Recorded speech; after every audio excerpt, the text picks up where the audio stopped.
made and that have been registered since the birth of this very important PPD partnership. But we continue to also face daunting challenges, no doubt, that have tended to undermine our achievements. We all know globally what is happening in terms of the financial crisis and other related challenges. And therefore, whilst I have no doubt in my mind of the political will of our various governments, however, the availability of enough wherewithal, particularly resources in implementing population-related activities, has always been a problem. To highlight a few achievements since 1994 Cairo Conference, reports do show that globally, fertility levels have indeed declined over the years, mainly due to increasing literacy rates in our various countries and participation of women in the labor force, and of course the increasing use of contraceptives. For example, total fertility rate has fallen from 3.2 children per woman in 1994 to 2.5 in 2010, and of course the population rates have also fallen from 1.5% to 1.2%. However, despite all the achievements we have made, the world population, we should all agree, indeed has been affected. We would all agree that it is projected, for example, to reach 8 billion in 2024 and 9 billion in 2025. And of course, it had reached 7 billion in 2011. The less developed world, we are also told, which is our own part of the world, of the South, will account for 97% of the future global population growth.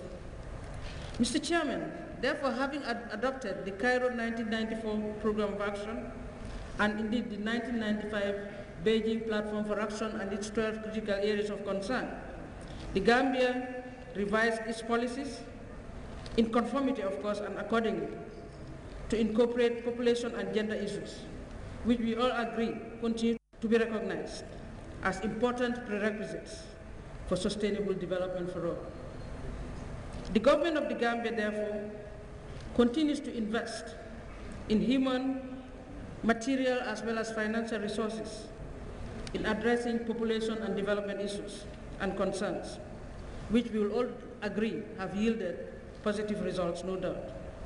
For example, in the 2003 population and housing census, it has been shown that a decline has happened in total fertility rates from 6.01 children per woman to 5.4 during the period of 10 years, 1993 to 2003. Maternal mortality in the Gambia has reduced from 1,050 per 100,000 live births in 1993 to 730 per 100,000 live births in 2000.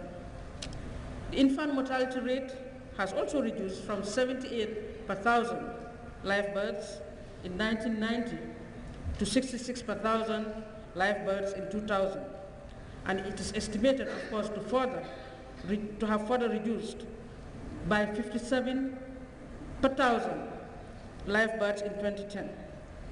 We are also, according to our census and figures, as well as related research, neonatal mortality has also reduced from 42 per 1,000 live births in 1990 to 31 per 1,000 live births in 2010. It is our hope, therefore, that further improvements may have occurred in these rates, and that will only be known when the results of our 2012 demographic and health survey, as well as 2013 census, that is housing and population census, results are available. The Gambia has already achieved the MDG target of universal access and gender parity in lower as well as basic cycles of education. Regarding the rights of women and girls, the Gambia has adopted and ratified a number of national and international instruments that seek to promote gender equity, equality, and the empowerment of women, in line with the 12 Beijing critical areas of concern. These include, but are not, of course, limited to the UN CEDAW, AU Protocol on the Rights of Women, the 1997 Constitution of the Gambia that guarantees the rights of women and girls, the alternative dispute resolution, legal aid, the Office of the Ombudsman, and girls' scholarship schemes, all of which go to promote the rights of women and girls.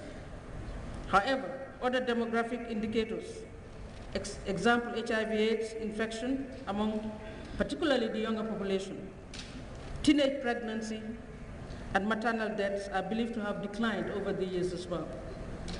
But lack of up-to-date and reliable data makes it difficult to prove this, and therefore, as we await the results, as I said earlier on, of the 2012 Demographic and Health Survey, as well as the 2013 census, then we'll get the real figures, the updated ones.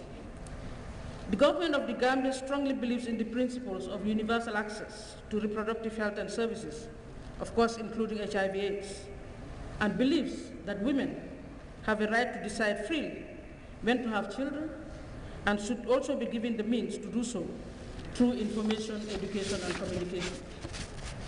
The government of the Gambia continues to demonstrate high political will and commitment in providing health services to all Gambians at affordable prices. And most importantly, of course, the provision of free maternal care for all women and their children, and the provision of adolescent and youth-friendly reproductive health centers as well as related services in the regions.